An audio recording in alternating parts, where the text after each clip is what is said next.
Welcome to the Life's Best Medicine podcast, where we are finding hope and healing one episode at a time. No appointment needed, no rubber gloves, and no copay.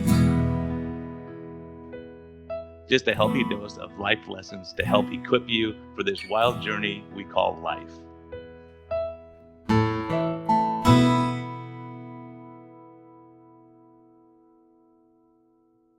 Hey everyone, this is a friendly reminder that we are here for entertainment purposes only.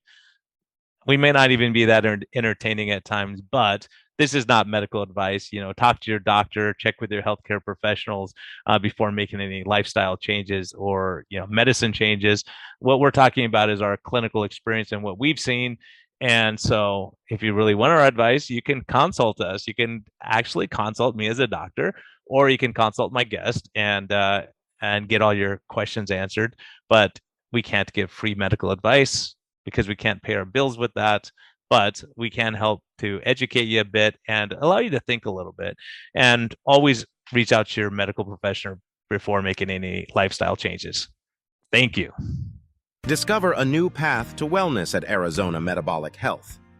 Dr. Brian Lenskis offers advanced medicine and personalized care, treating the root causes of your health concerns, not just the symptoms. Whether you're seeking direct primary care, effective diabetes management, or medical weight loss, with a holistic approach, our team is here to guide you every step of the way. Visit ArizonaMetabolicHealth.com today to learn more about our innovative health solutions. Hey everyone, I just wanted to thank our sponsors who sponsored this program here today, Health Code. They've been with me from the start. I greatly appreciate their support. And I'm so glad they pay the production costs so we can get all these stories out to you. So please support them. Health Code, they have great vanilla and chocolate macadamia shakes, and you can make bars out of it. There's so much you could do. Go to their website. They have tons of recipes. I've been making the vanilla coconut custard. That's great, and just make some good fruit in there and enjoy it, some berries. And so Healthco, thank you so much. Met Health is our discount code with them. So METHEALTH, you get a little discount. But as the summer's here, let's eat some healthy food and enjoy ourselves, and please enjoy this episode. Hello and welcome back to the Life's Best Medicine podcast. I got a guest today that I'm excited to talk to. We haven't caught up for quite some time. He's been doing a lot in the health field from a nutritional standpoint, and he has a great company. You know what? Is there someone else trying to come in? Oh, maybe Yuda. Oh, Huda, maybe? Yeah, great. Okay, so we'll restart. Let me pause this recording here for a second. Hello and welcome back to the Life's Best Medicine podcast. I'm outnumbered today. I got two guys who know a lot about nutrition and about low carb and all that kind of stuff. And Yuda and I actually met at a low carb conference and we hit it off. And I tried their product actually when I was in on the low carb cruise. They sent a bunch of samples. I'm like, okay, where are these guys? And I was going to reach out to them, and we ended up being at the same conference. So Jon Engelson, I think you're the brains behind the whole thing. And Yuda, let's tell your story. Tell people how you two got together and maybe a little history on both of you guys. John, why don't you start? All right. Rock, scissors. All right, John, you go. Great to be with you, Doc. It's a pleasure, and thank you so much. Joe, great to see you, although we see each other plenty, and it's always even good to see you on the podcast. Exactly. I'm from Southern California. Grew up in West LA. From a family of physicians. My father, my grandfather, my uncle was the head of Chicago Medical School. My father taught at USC, and I was pre-med at UC San Diego. But I did not fulfill that particular mission in that direction in the standard medical world. I ended up with a degree in economics. But my story in the health and nutrition took a turn in my mid-20s, where I was misdiagnosed from the, quote, best doctors in the world, Beverly Hills. And thankfully, I was okay. But it put me in a position of wanting to learn other ways of seeing the medical world. So I got into other holistic practices, so to speak, where I started to learn homeopathy, herbal medicine, diet, nutrition, vitamins, all the holistic. I became obsessed by it, and I started a company in 1990 called You Are What You Eat. And You Are What You Eat. Our goal was to get health products and snacks into the schools, and it turned out that we ended up them into many of the mass markets. And we built an Inc. 500 fastest growing company in 1998. And I've been on this journey now for many, many, many, many years of just trying to see. My mantra is two words: what works? What works for some people doesn't work for other people, but in general, on a holistic way, to see things differently and to see things from a complete person, not just fixing the symptom, but looking at the cause of things. And so that's been my journey. I hooked up with Yuda about a year and a half ago, as I had seen their product in our community here in Brooklyn, and I said, I think this product would be great for the low carb, uh, protein, keto, paleo, carnivore world, which is huge. And we've been together now for over a year and a half, and building business and helping that world enjoy a good product. So that's a little fast forward of my story. Awesome. And Yuda, tell your story. Let's get a little background on you so people know where you came from and how you ended up here. Yes, my story is magnificent. I mean, can't be more uh, exciting. Very excited now. Actually, simple life. I come from the tech world. Been in tech for over 30 years, and then something God guided me in a way, said get into food. That's You need to be in food, and so started to play around with food, and then this company kind of Joburg, which was around before COVID, who's now one of our partners. He started it as a South African who came here and was looking for a good product, and there was none, so he started to make it himself. Funny story. He's a tech guy himself as well, but made this company, and it's called Joburg. My business name is Joburg, and my daughter comes home and goes, "Dad, I found your company," and I go, "Cute." I like, if you told me then that I'd be in food like 10 years ago, I'd think you're on something. And lo and behold, I mean, COVID came, and me and my partner were meeting somebody, a factory, and he basically introduced us to Joburg. We ended up taking his company, built a factory around it, and took it really to the next level, to a much, much, much higher level. And not just to a high level, but to a place where we can produce product should be enough for quite a crowd. And then we realized that the product we're making is actually healthy. We were making it as a product, but God has his, works in mysterious ways. And he basically will look at them saying, we have a healthy product. We're going after the wrong people. Meaning to the regular people, it's just a product that tastes good. To the right people, this is a savior product.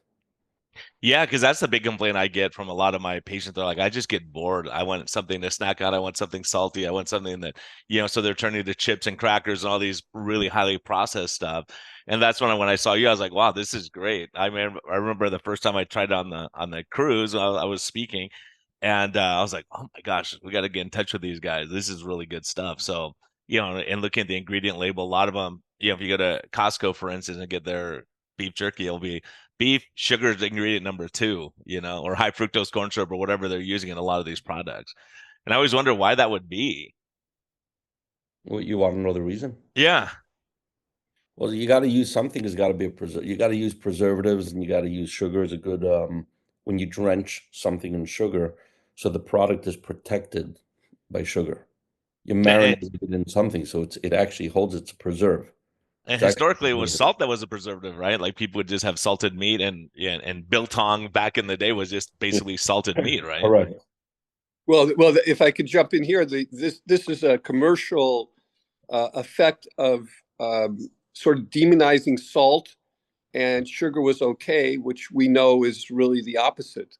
And number one, and number two, as you add ingredients that are cheap, you cheapen your cost of your product. So that's what the mass market does. They want their product to sell for $3.99 or $4.99. So just add, high fructose corn syrup. It goes on and on the preservative side.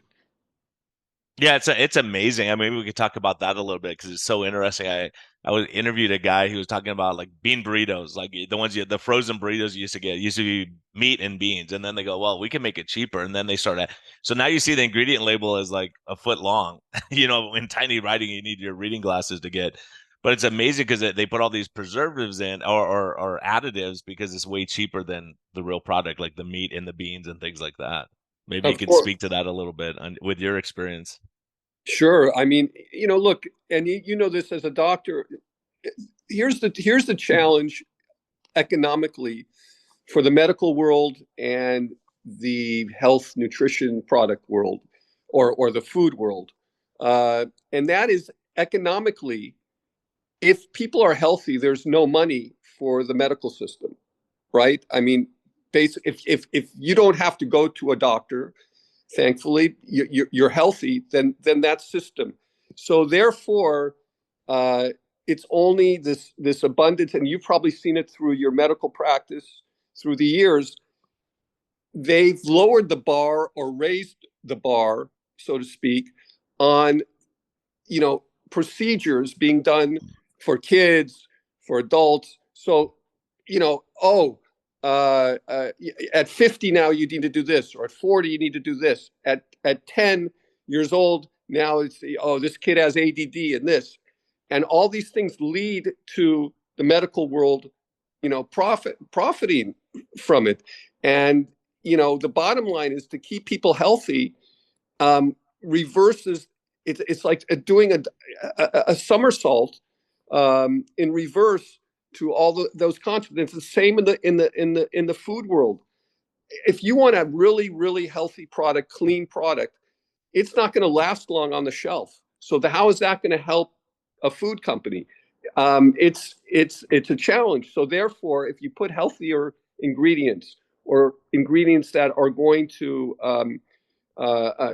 not discredit the food, you're going to have to pay a lot more money for it. So it's just it's that simple. So those are the two things that are going on in economically with the system, and I think you can attest to it yourself. Of probably the powers that be are trying to get you as a doctor to use this testing and that testing, and this medication and that medication, and they're coming down your. My father used to say,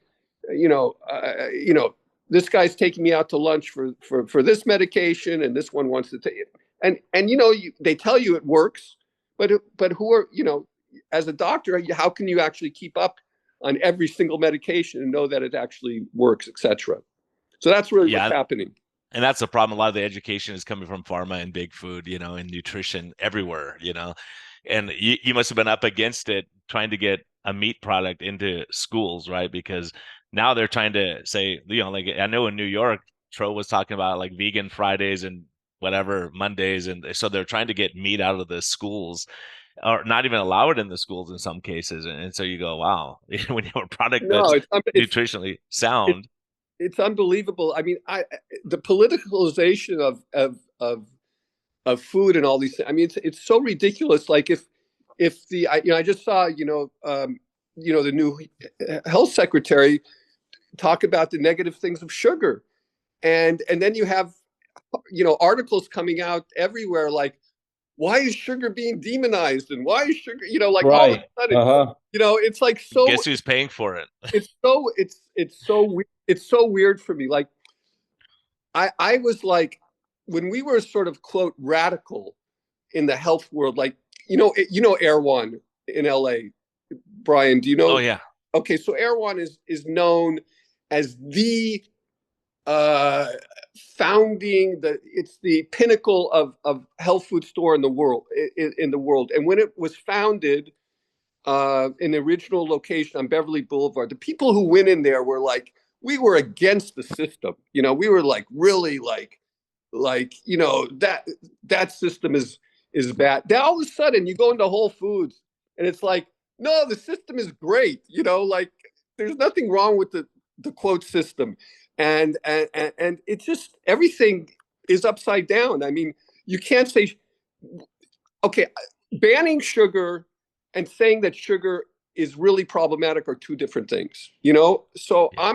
I'm not talking about banning it, but don't tell me, you know, that if you say, look at people are being metabolically compromised in their health because of all the sugar and the sugar addictions that people are going through, that this is not a true statement. You Yeah, know, and you're gonna have all the and we see that a lot. There's so many doctors out there who are giving bad advice, and they're paid off by pharma, but they're not paid directly from pharma. They go through a PR firm, and then the PR firm is paying the doctor. And right. so and also you see the doctors who give talks on drugs.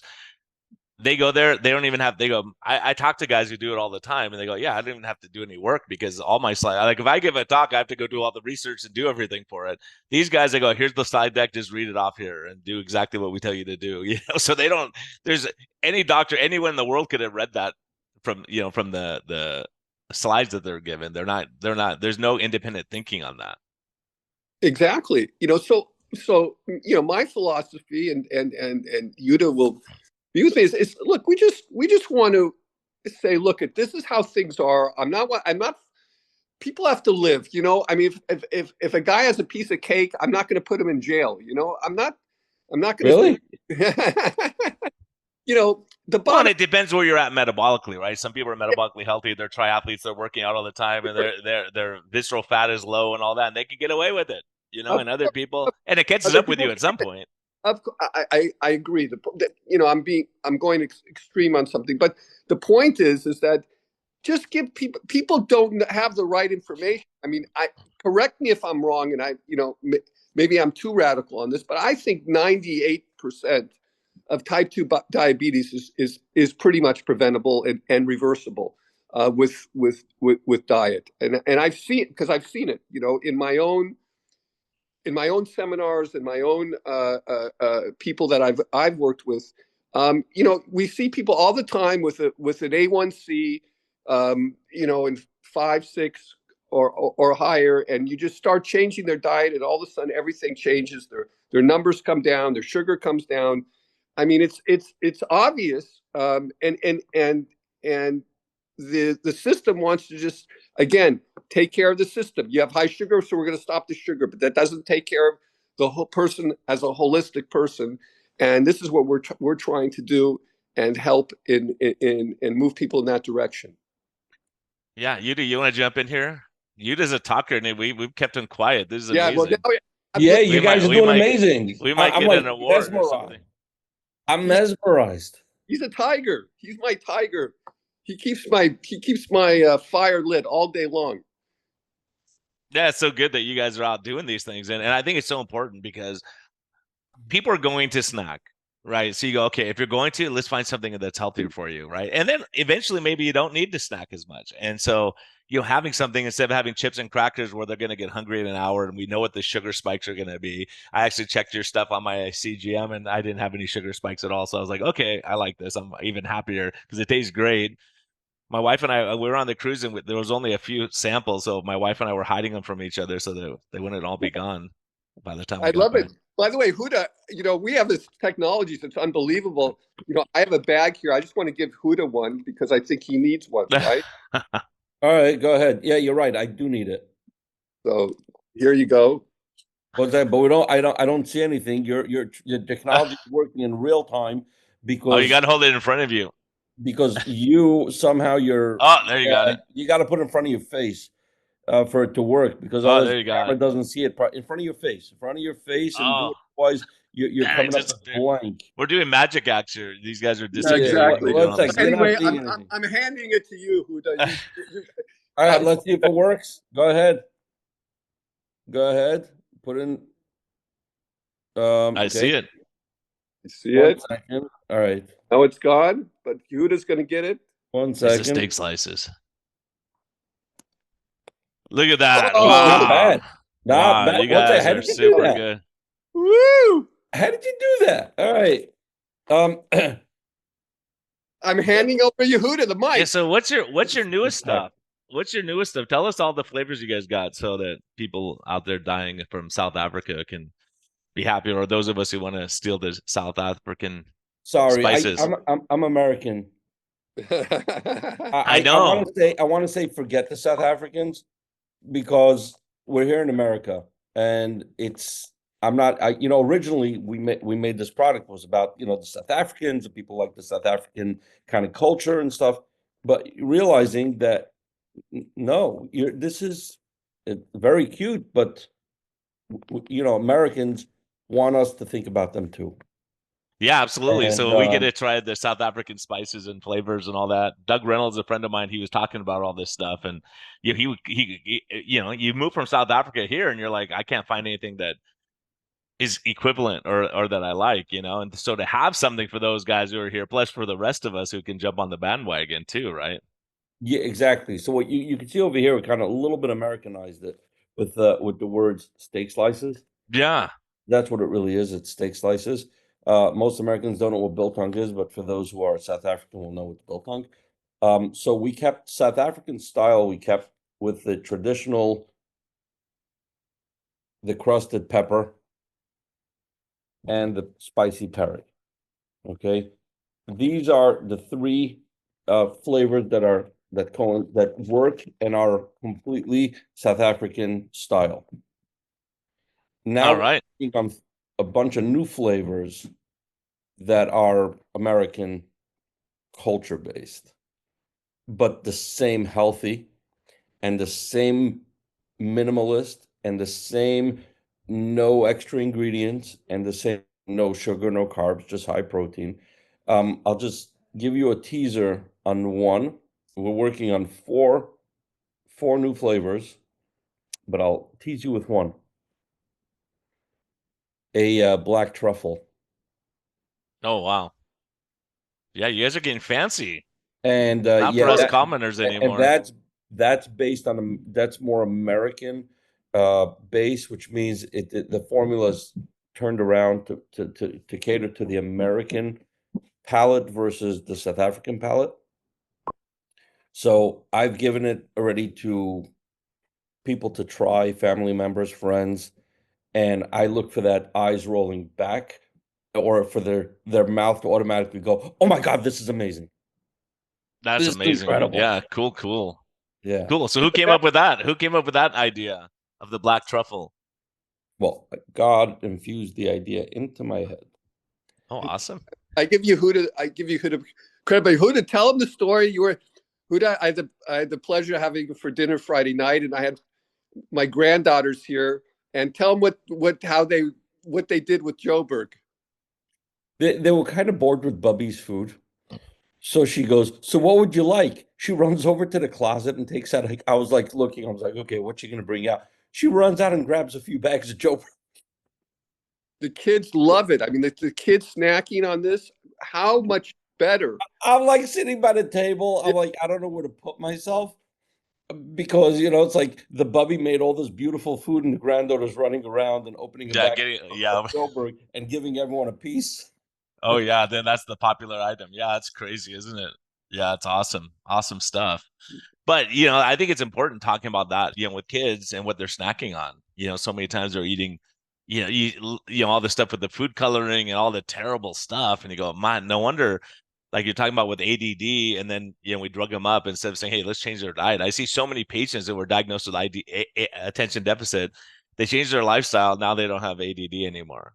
Right? It's amazing how much is from chemicals and what we're eating, and also not even to talk about all the stuff that interfere with the gut microbiome.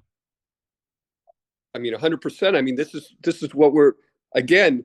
ADD has become a mountainous, a mammoth of of um, of uh, of money. I mean, of it's ridiculous, So if you prevent it and stop it, through changing people's eating habits, young people, and again, You, doctor, was like, doctor, how do I get rid of my ADD? Your brain's just that way. Oh, you're saying I was born that way? It's But different. it's not a bad thing. The guy who started Southwest Airlines, like he was the brains behind the whole thing and changed everything. But then at some point, he became a liability because he'd have everyone working on one project. They go, you know what? We're not gonna do it that way. We're gonna do it this way. And they changed everything. All the people start doing it a different way. He goes, the other way a year later was right. Let's switch back to that. And they're like, we're not accomplishing anything. But then let him go, and then he started JetBlue with his brilliance, right? But he was hard to work with. So these kind of guys, but you come up with ideas that are outside the box, and you kind of can push the envelope a little bit. And I think going back to the point you were making, John, was when you look at you just have to look at the funding for the American Diabetes Association, the ADA. This side big pharma, this side big food, right? So they're saying, look, eat all the cookies you want, and we can shoot you up with insulin. We have all these drugs. We got the Ozempics of the world. You don't have to change your lifestyle at all, and we could take care of you. But unfortunately, all that sugar doesn't disappear. They shove it into your tissue so you don't see it in the bloodstream. And they go, oh, look, your blood sugars look better, but the person's getting sicker. And that was the standard model I was in for 18 years until you start realizing, what are we doing? What we're doing is telling you eat carbs with each meal, and then we'll give you enough insulin to get rid of the carbs you're eating.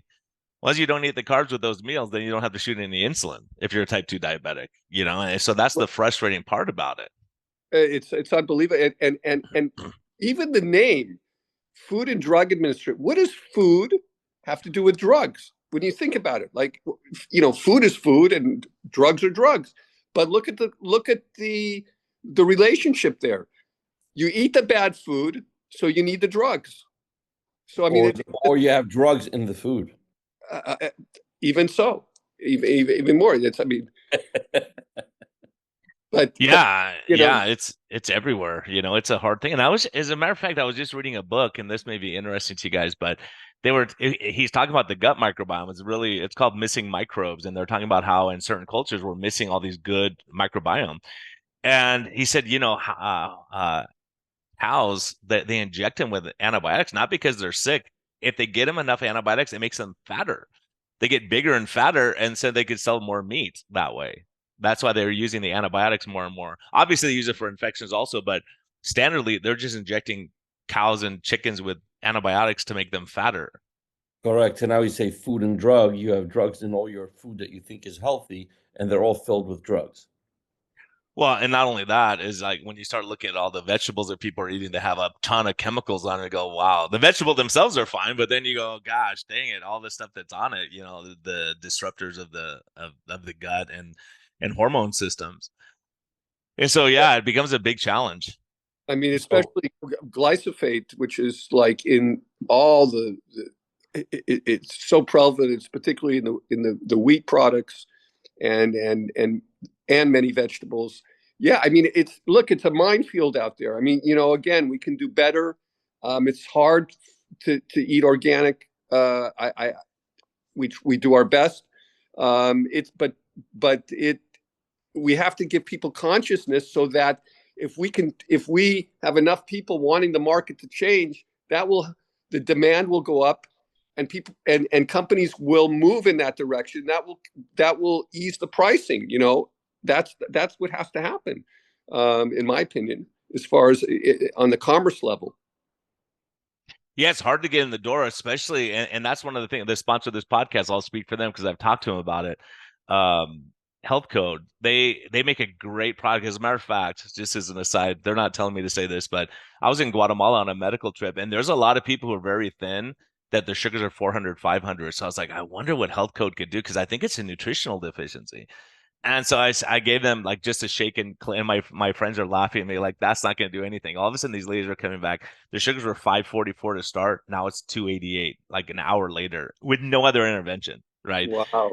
And then, and so I saw the lowest drop I saw was 50 points in within an hour and a half of giving it to him in a busy clinic. I said, come on back when you have a minute, go get your meds and stuff. And before you take him, come back and we'll check your numbers. But B12 deficiency, zinc deficiency, all these things. So having a good product, and I was thinking with the seniors, like they're giving them the worst stuff right now, the seed oil garbage, like I won't say the brand name, but people know what it is that's for seniors. And you look at the ingredient label and you think, oh my gosh, this is horrific. Like, so if you want to kill someone, this is what you give them. There's 4 different seed oils in the same drink right here.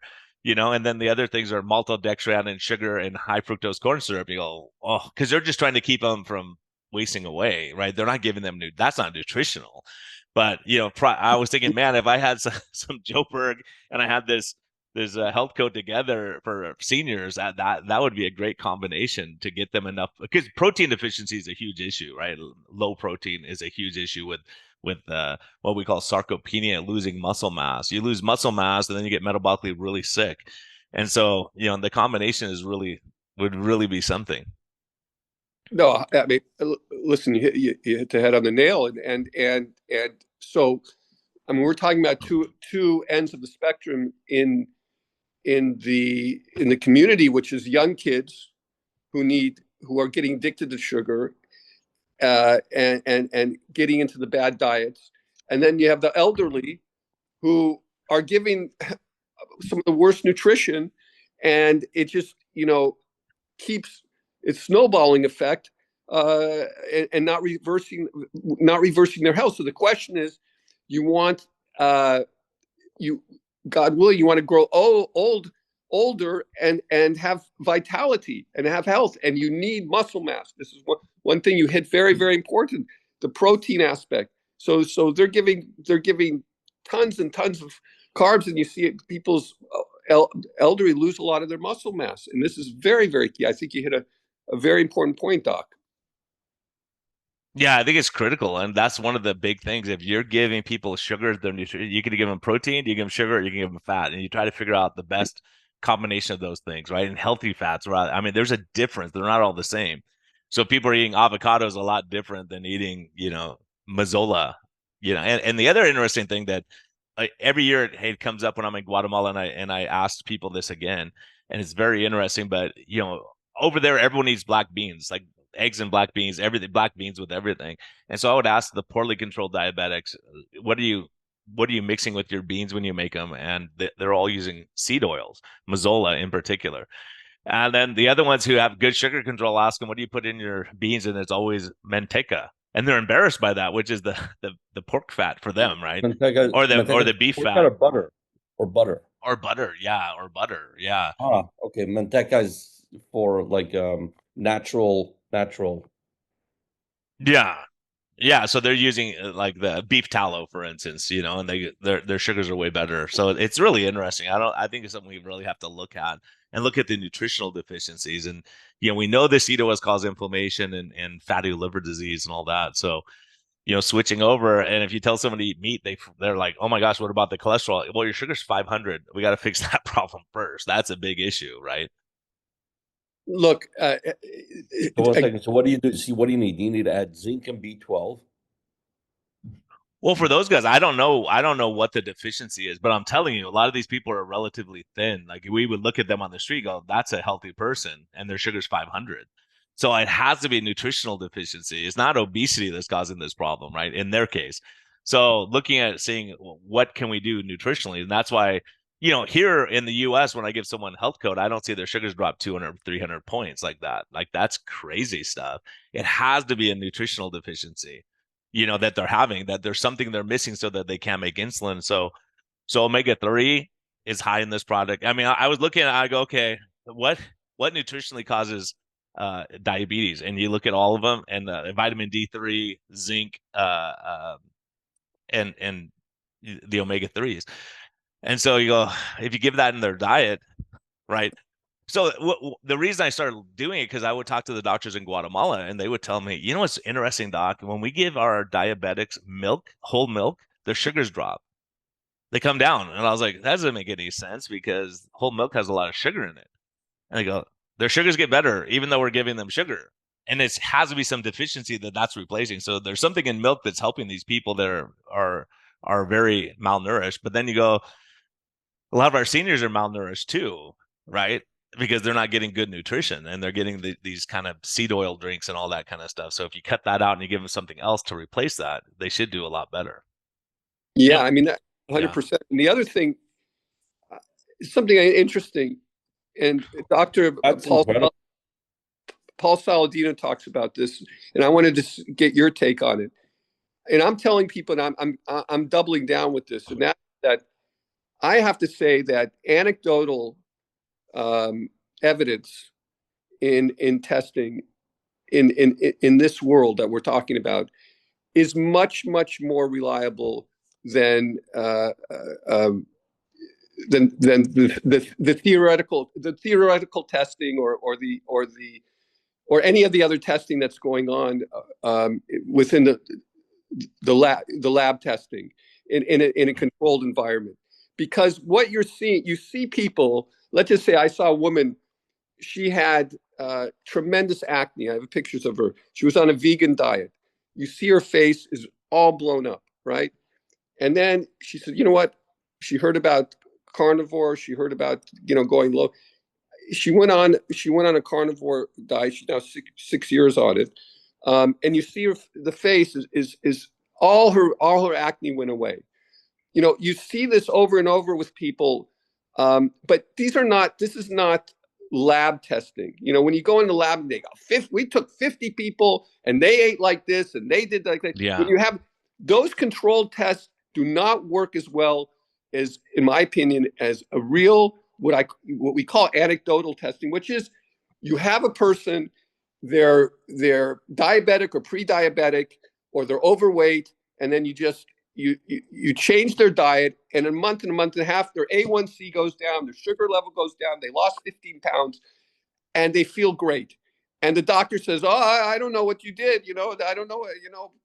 They're like, they look like a deer with headlights." But tell me about, in your experience, because I'm really doubling down on this in my philosophy. Yeah, it's really interesting. I mean, I think what I really think when it comes down to it, I think the gut microbiome plays a huge role. And when you have a terrible diet, so many carnivores that come to me, they can't. The reason they started carnivore was not necessarily for weight loss, is because their gut was such a disaster all the time and they felt terrible. So it's an elimination diet. You get rid of everything.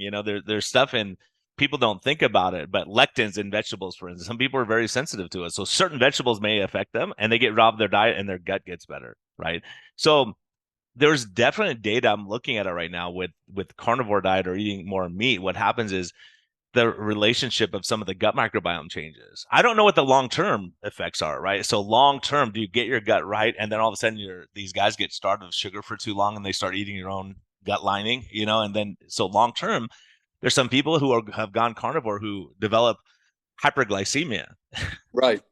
Right. No, right? so It's Paul, probably coming from the gut. It's not because they're eating too much sugar, because they're not eating any sugar at all except for glycogen that's in the muscle, right? So they're not. right. So maybe adding in some fiber, adding in some things, and like Paul Saladino, he adds in a lot more fruits and vegetables in Correct. his diet, but Correct. he's metabolically healthy, right? He's So, metabolically healthy. So if you have a 300-pound diabetic and they go, "Oh, I'm going to do what Paul Saladino's doing," you're not Paul Saladino. You can't eat like he. I can't eat like he does. I'll gain 30 pounds right away because right. I'm metabolically not as healthy as I should be, right?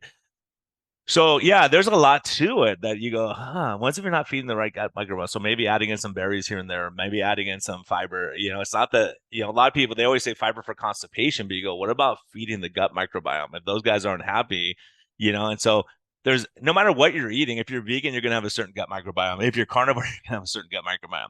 So if you go carnivore for a long time and then you eat a bunch of vegetables, you feel like garbage. It's not necessarily that it's killing you, it's just that your body's not used to that yet. So maybe just What slowly. about what about macrobiotics versus microbiotics?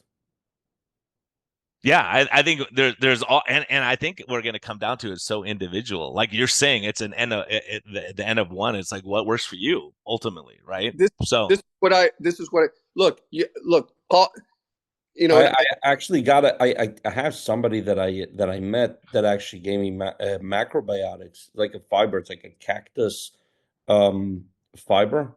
I could show it to you. It's actually pretty cool. Yeah, it's interesting. You know what's interesting about the cactus fiber? I mean, that's why I love going to the third world and talking to people. And guess what? I was in Guatemala in this remote village, and this guy's telling me all about his diabetic issues and peeing and blurry vision and feet burning. He said, my wife makes me this tea. She puts 3 leaves in this tea, and I drink it, and I feel better. I was like, oh, whatever you're drinking is probably helping your sugars. So it turns out it was the guava leaf, the leaf from the guava plant. I'm like, we're in a remote area. They have no internet, nothing. I mean, they're in the middle of nowhere. I'm like, how's he know this? He goes, people just told us that's what works. Okay. So I go home and I get back to my hotel room and I start Googling, like looking it up, looking on PubMed. Yep. Japan's been doing studies. All these people are doing studies that it lowers sugar, right? They make a tea out of it. And I was like, that is pretty crazy. He didn't even know the name of the leaf, but he brought it back to me. He goes, these are the leaves she makes. And they're like, oh, yeah, that's a guava plant. I'm like, yeah, that's crazy. Wow. So, things like that people just learn. And so the other thing Very is I was taking care of a bunch of ladies from Mexico, right? They go, oh, you can't help them. They're stuck in their diet. Well, they killed it, right? They did really well. But what I noticed, I go, what do you eat for breakfast this morning? Because your sugars came down dramatically when you had breakfast, and it was the cactus with they a lot of times they call it nopale. They put the cactus in with the eggs, and their sugars would come down. And that's known. I mean, you look at it, and they go, yeah, well, that's well known that this does this. So yeah, these fibers do help because at a minimum, what they do is hold on to some sugar in the gut and help it to get through and get to where they let me want to go be. grab what I had. Let me see if you know it. Did you notice a difference when you took it? Yeah, definitely. And I actually got lazy a little bit lately, and I started seeing actually I'm gaining weight even though I'm not eating a lot. Oh yeah, I'd be curious. Like I'm sure people would be curious about what you got. Yeah, hold on, so let me grab it. And John and I can chit chat while you're Yeah. gone. By the way, so this is what I wanted to say. Like when you look at a lot of the experts in the field, if you take Anthony Chaffee, for instance, so he had an allergy to plants. So he's so extreme and against plants completely. And then you have like Paul Saladino, who was carnivore focused, and then for whatever reason he thought that 1 second, I'll give you the floor in a sec. Um, and like you say, now he adds fresh fruit, certain fruits to his diet, other things. On the journey, it people are like could go extreme for a certain period of time because they got to like really get a certain change their system completely, and then they find out I can put in this, I can put in that, and Yeah, also, I mean, we also have to have reality of this. We live in a social world. Um, the health of our well-being, mental and emotional, is communicating with people. And if you're only going to be extreme on your diet, and everywhere you go, you're going to just go crazy and worry about it. That's not going to be helpful either. So we have to sort. totally right. Yeah, and that's a huge factor, the stress component, right? Like if you're stressed about everything you put in your body and every single thing, and you're like worried, like, well, what happens if there's poisons in my gut and in the air that I'm breathing? What if like everyone's So gonna infect me? And I'm like, the stress. People gain weight during COVID because of the stress and the lockdowns. They weren't exercising. They were eating terrible food. They're stressed out. So what do? You comfort eat and you start eating, Lucky Charms because that's what you ate when you were a kid, And so a lot of people yeah, like really struggled, and of alcohol was a course, big issue, for a lot of of course, people to of calm their course. nerves. And so And yeah, did, it's a big story. I did carnivore. I did carnivore for 2 weeks because I wanted to try it, like pure. And as being kosher, it was consciously, it was very difficult because we can't eat meat and milk at the same Yeah, is sitting. So, and we have to wait 6 hours. So I'm like going, okay, if I have a steak and eggs for breakfast, my lunch cannot have any cheese, or vice versa, or lunch, or So it was very hard mentally. I was thinking the night before of what my meals were going to be, and I got to a certain point where I said, it got a little complex, and again, um, for me, I had to add in. I believe I had to add in some of the healthier fats of like olive oil and avocado, which I feel do better for me personally. Now, it doesn't mean would I go on it again? Yeah, I probably would if I felt I needed to. But I'm just saying that the emotional stress of knowing what you're going to eat, and I was up out at night. That's not Yeah, good. and there's religious reason people aren't going to eat certain foods, right? Yeah. So, and so you go, okay, why is that? And how do we make that person as healthy as we can with respect to whatever religion they have or social forces or whatever it might be? And I think that's where we say, okay, bottom line is I don't know anyone who's cut out processed sugary foods and they got worse, right? I know That's people who what cut out vegetables, they got better. I know people who cut out meat, they got better. But if you go, okay, and then you have to look at long term because short term, yeah, no matter what you do, if you go from the standard American diet and you go vegan or you go carnivore, you're going to do better, right? You're going to do better initially. And Right. then maybe down the road, there's going to be some nutritional like this lady with acne could have been her gut microbiome was so screwed up because even if you're vegan, that's the thing is people get fooled a lot. They go vegan's healthy. Well, if you eat Oreos all day, that's vegan, right? There's a lot of I, stuff that's vegan that's not healthy for you. So if someone's eating a healthy vegan diet, it's a lot different. If they're cutting out processed food and sugar, we all agree on that. I just had a doctor on and we had a great discussion. She's vegan. She goes, "Oh, I thought we were going to fight the whole time," but we're in agreement on most of the stuff. So yeah, Sean Baker eats only meat and he's doing fine. Right? Paul Saladino said, "Hey, I'm not feeling as good on just eating meat, so let me change this." He's doing fine. It's working for him, right? He didn't gain 30 pounds and all of a sudden became sick. But the point is, a lot of people are diabetic and they go, "I'm gonna eat like Paul Saladino." It's like it's not gonna work for you. I can guarantee you that because you're already metabolically sick. He's healthy. The guy's got no stress in life. He's a social media guy. He surfs 3 hours a day. He's out in nature. He's doing all these other things, and that's the other thing is we talk about the Mediterranean diet. It's really the Mediterranean lifestyle. So if you're in they, stress intense and you can eat all the Mediterranean food you want, if you're not sleeping, you're stressed, and you're drinking too much, guess what? You're gonna have issues. no, listen, 100%, and the Italians uh, have a healthful lifestyle, but they have 2 hour lunches. They're enjoying their life also. Paul Saladino, I love him. I wake up in the morning, I put my feet on the sand. Like he Hmm. talks about the circadian rhythm. Like I'm sitting here in Brooklyn. I'm like, Yeah, Brooklyn. Yeah, no, exactly right. where are Like, we going to put our feet on the sand? Like we're putting their feet on the cement with noise, honk. yeah. You know, Right. so we have to temper that. Joe, what do you got for us? So this is interesting. Okay. Um, it's actually a prebiotic, not a macro. It's a prebiotic. You ever heard Yeah. of that? So they call it. Agave inulin. Yeah, inulin. I think any inulin is definitely helpful for the gut microbiome. So inulin is what you use when you're making yogurt, for instance. So yeah. So whether it's agave inulin, yeah, interesting. But So you I feel a want. difference when you're on it. So what from what we're talking about? So these are you take these packets with you and you just put a packet in your coffee, whatever you drink, just put a packet in it. Yeah, it's acting like a fiber. It's acting like a fiber, and so yeah, it makes sense. There's some other products out there. There's one like glucomannan that I do recommend for my diabetic patients a lot of times, but it's a fiber that when you like if you can do an experiment at home and you mix that stuff with water and you let it sit there, that becomes like a gel. It won't even pour out of the cup at some point. So what it does in your gut, it blows up. So it makes you feel full. Like a lot of people are doing Ozempic and things like that. And so this Mm. makes you feel fuller, but also as it goes through the intestine, it's holding on to some of the sugar and fat and washing it through, so you're not absorbing it all, right?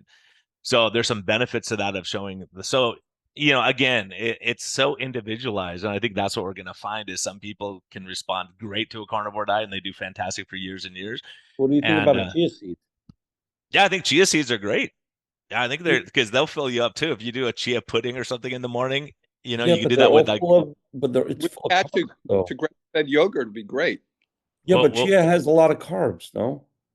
it has No, it has a fair amount, but it has a lot of omega-3. And I think I think we're going to come back to saying it's not. I mean, if you're eating that carbs like that with the fiber source, and you're doing it with Greek yogurt where you have a protein source with it, I think it will be a lot better. It's for instance, I don't see big. I've never seen someone say I had chia pudding and their sugars go crazy. I see a lot of people who have a protein bar and their sugars go crazy, or they have rice. Sugars go crazy, different things that you think are healthy that are spiking the sugars like crazy. And from my perspective, every time you spike your sugar, you have to raise insulin up to get that sugar back down. And what we're trying to do is keep that insulin low, right? So it's stress, sleep, and so again, if someone's eating your product, I'm not going to see their sugars go crazy high and then the insulin has to go up and bring it back down. Then they get low sugars, they get hungry again, right? So it's the point of if someone has a steak, an hour later they're not starving. But if you go out for Chinese food, an hour later you're like, I got to eat something. I'm hungry again. Why? Because the Carbs. carbs raise your sugars up like crazy, and then your insulin went up and it overshoots and makes your sugars go low, and you're hungry again. So having steak bites and things like that. So I That's was going to ask you incredible. guys just to make sure. So did you guys change from calling it biltong to calling it steak slices? Correct. Yeah. Oh, okay. Because we wanted to make it so the Americans understand what it Yeah, they is. don't understand what it is. Yeah, you're right. They don't I understand mean, what it I got is. Americans calling, they're going, "Do you got Bitlong?" And I'm like, "What's Bit long. Bitlong?" Yeah, Yeah, yeah. no, it's biltong, and it's not a jerky, and it's like they're confusing it with jerky. And you start going through the education process. At least now, as they see steak, they're not going to go, "Is it a jerky?" I'm like, when you go to a restaurant and ask for a steak, do you ask them if it's a jerky? Yeah. Okay, Yeah. that's what Yeah, so the it's only sliced difference steak. is. So You're going to a restaurant, you're getting a dry aged steak. This one just dried a little more. yeah, awesome. I haven't tried it since you guys changed it, but it's still the same formula, same Yeah, everything, yeah. just the name changed. So these are the same formula that you've had. Yeah. The only formulas that are changing are on the new flavors. You mean the new flavors, but the Yeah. product itself is the same. Yeah, okay, let's talk about we spoke about before about the meat being injected, and you have your listeners are probably going to go, wait a second, you didn't talk about that. Well, right over here on the line, which one sees it better? Right here. See that? It says pasture-raised, grass-fed. Yeah. Okay, very important. These are non-hormone injected.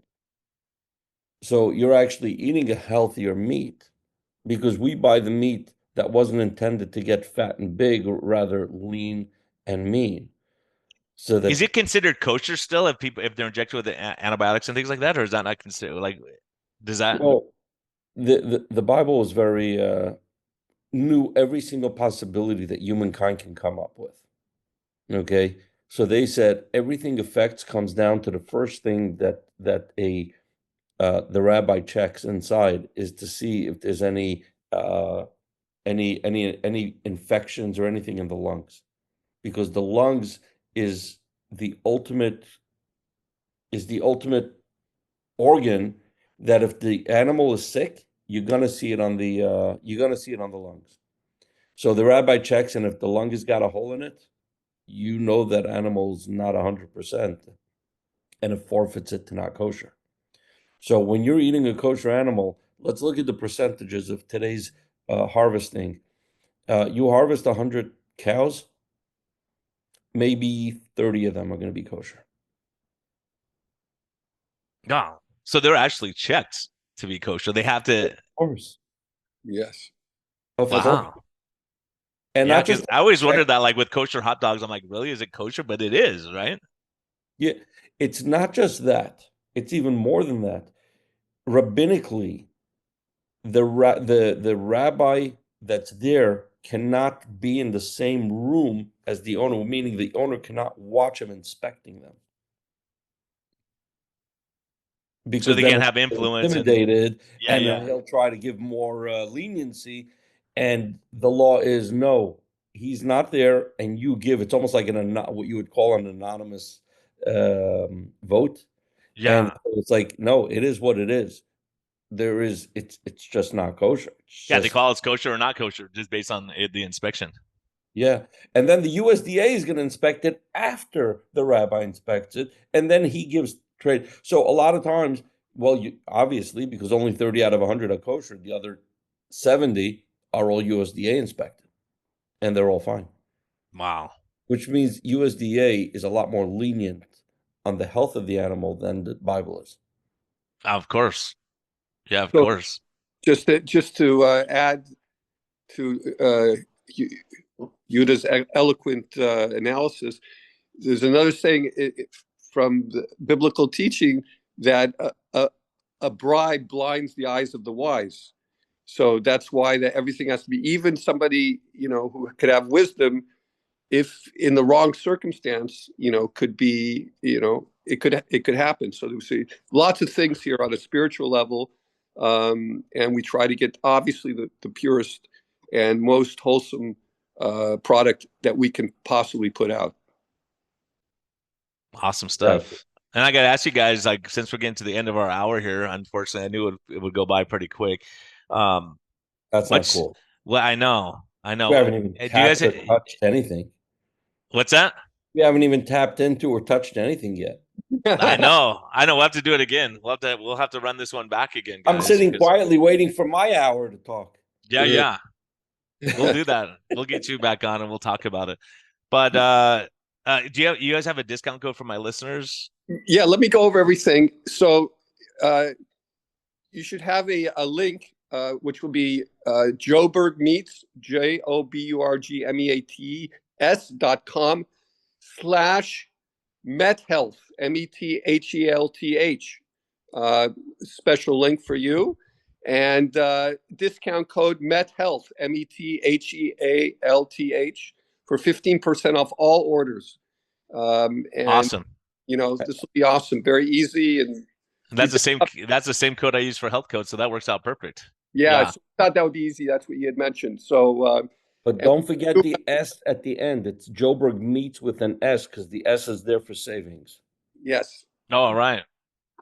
Joe Verme. So if you hopefully put those links up, and Yeah, we'll put those in.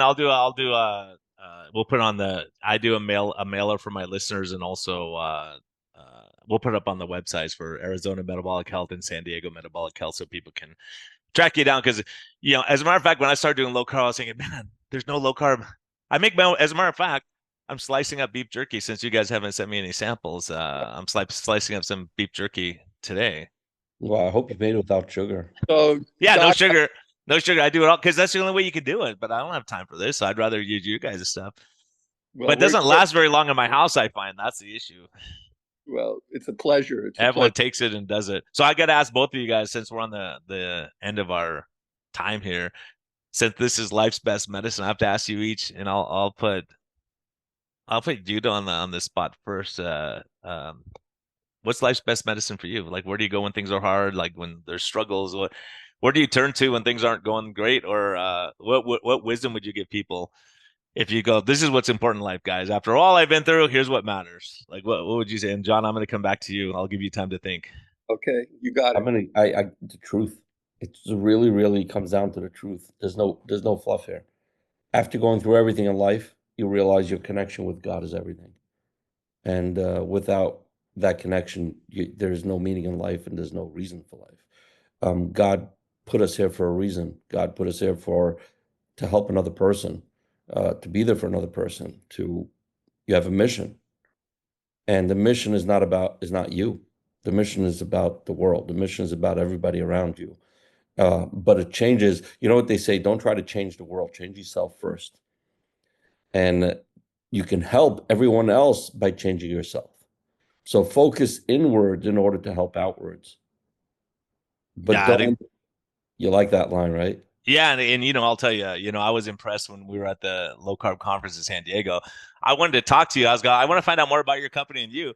I go, where's this guy? His booth is empty. He's in the synagogue. He'll be back. He'll be back in like an hour. I was like, wow, that is awesome. On Saturday, you went during the middle of the conference, right?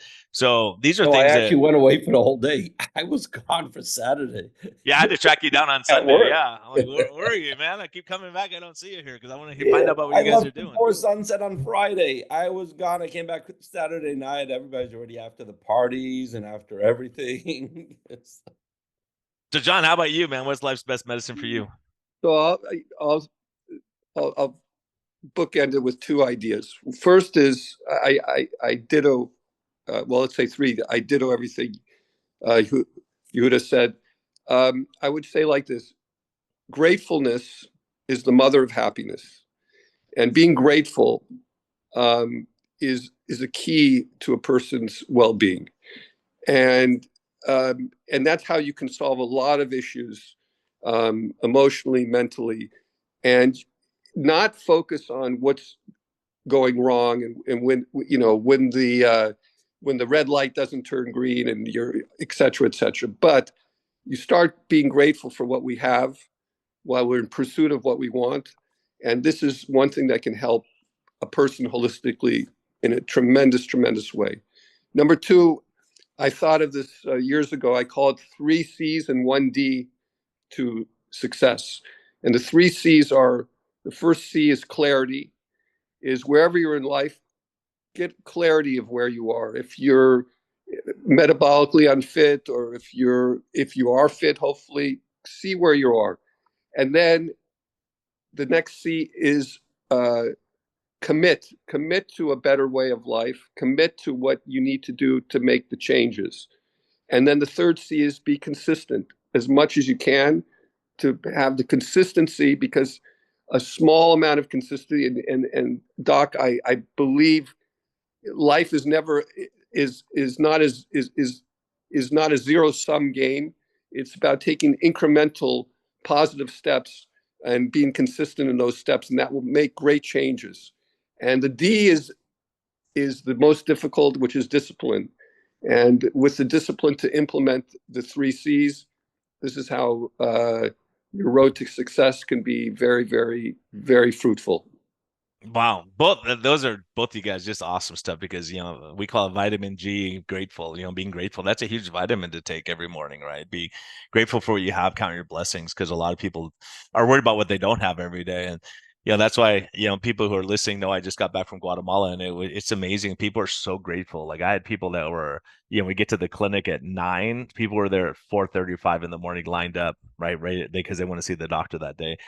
And we those are things we just we don't appreciate in the US a lot of times, of just having access to medical care and medicines and clothes and reading glasses. And the people were so grateful for everything, and it really is rewarding. It's rewarding to be around people like that. And then what you're talking about with consistency, take those steps, assess your situation, take those steps, and be disciplined in that and keep it. Because a lot of us go work out for 2 hours one day, and then we say we're too sore to work out for another month, and then we go work out for an hour at that time, and then so it's figuring out how to be consistent on your path and figure out your path forward, right? And so this is great advice you guys are giving, and you have a great product. I was glad to have you on, and hopefully people will One second. reach I out. want to I want to Yeah. interrupt for one thing. We all three of us mentioned vitamin G. Hmm. Yeah. God, gratefulness, taken for granted, or greatness as well. But on to all the listeners out there, this is the feedback I'm getting. Always keep a bag of these with you in your go-to bag, whether it's your gym bag, your backpack, your business pack, you're traveling. Trust me, you want this with you. It stays as a year shelf life, and you want it with you because that moment where you're like, I'm hungry, and it's either a bag of chips or a bag of healthy, it's in your bag. You have your backup with you. You're traveling, you go on an airplane, you're not getting anything. Keep a bag to with you. It doesn't take any weight. Yeah, and they slip right into the compartment. I did that when I was flying with your stuff. I just have it Exactly. in there, just It'll pull it make out, and you're good to go. hay very easily. Thankfully. Yeah, but those are important things. Really, I talk to a lot of hikers. They go, "What am I supposed to do when I'm hiking or I'm on a long bike trek?" And they're taking a bunch of carbs with them. Go, look, have something like this with you. That will be better. There's certain nut butters that are out there that you can have that are Actually, calorie take this dense. one. This one will give you a kick, so you'll go running faster. The spicy Perry, yeah, that's a good Yeah, one, man. That's my go-to right there. Yeah, yeah, that's good stuff. exactly, So yeah, on long hikes and stuff, it's great because it's light. You can take it with you. It's nutritionally dense, and it will help you not bonk halfway through your hike. So I'll exactly. be taking your stuff with me on my next big hike coming up soon. So guys, hey, thank you so much, Yes, and we will. everyone listening, listen to the wisdom here. Go out and grab their stuff. They've been really supporting the low carb community, and I appreciate that. I heard about their company because they flew out next day air a bunch of samples for the low carb cruise, and that's how I learned about it. And a lot of people on the cruise were like, "Oh yeah," there's like, "Do you have any more of those?" Like people were asking each other, trying to trade. I'll trade you 2 of these for one of those, type thing. So I knew it was good stuff. And then an ingredient label and being kosher and everything is really awesome. So if you're looking for that one thing missing in your low carb journey, that's getting away from the processed foods as much as possible is a huge deal, and eating real food is great. And the wisdom here: be kind to yourself, be kind to others, and hopefully you learn something from this hour. At least knowing about what we're up against with the food environment that we're in, and the pharmaceutical environment, and a drug for everything. And a lot of people listening are on a bunch of meds. And let me tell you, just from recent experiences, when you get older, do you know it costs just to give you medicines? If you end up in a nursing home, or a skilled nursing, or a senior living situation, each med they give you, if you're on over 5 meds, it's $1,000 a month just to give you your pills in the morning. That's it. If you're under 5, it's like $680. If you're on no meds, guess what? Costs you You save nothing. You're saving $1,000 a month just from that alone, right? And you say, well, if you can't get up by yourself, it's going to cost a lot more. And all these things that we don't think about as we're going through life. And so again, we're not all Paul Saladino. We're not all Ken Berries and Rob Sivas of the world, but it's like, hey, what works for you?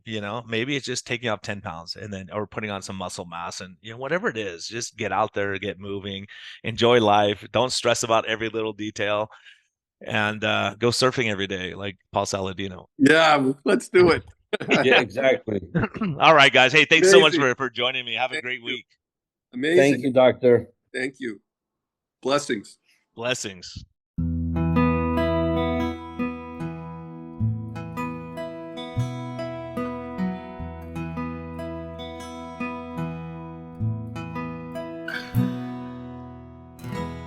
Thank you for listening to this episode. We greatly appreciate your support. We would greatly appreciate a positive thumbs up on all of the platforms like iTunes and Spotify, or wherever you're listening. And we just thank you for our Patreon supporters. We greatly appreciate your help in getting this message out. We think there's a lot of important information, and hopefully this helps you. Have a great day, and thank you for listening, and thank you for your support.